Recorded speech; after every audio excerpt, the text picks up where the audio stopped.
thing since we are talking about the budget here. So I work with the Snohomish County Juvenile Court. I'm what they call a volunteer guardian ad litem, which means that when children come into CPS care, they don't have someone who's speaking on their behalf. The social workers speak for the state, and the parents have attorneys who speak for the parents. But the children tend to get lost in that system. So I've worked very closely with CPS through this whole process, and I've watched a lot of the things that the Department of Social and Health Services does. One of them is that they do licensing for foster care homes.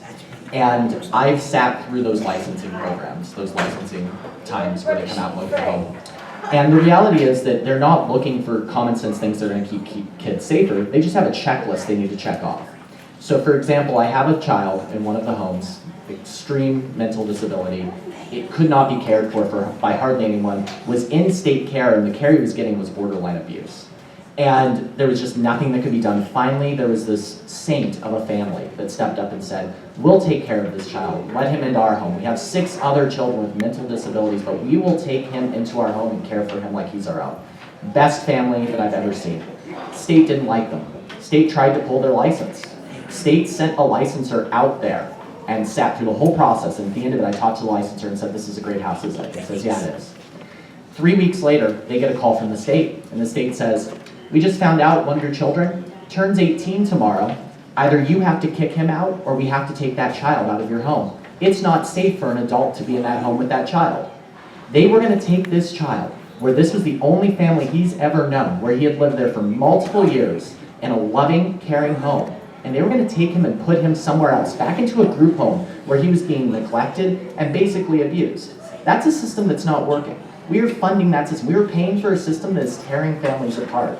I have social workers come up to me all the time before court and say, we both know what's going to be in the best interest of this child.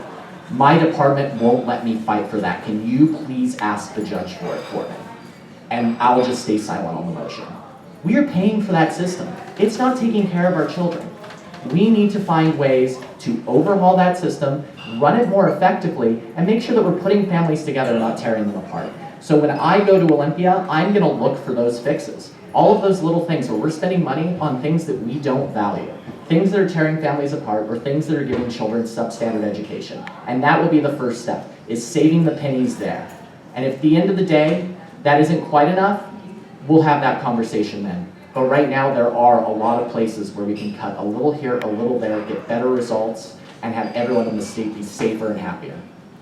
One more piece of general education. So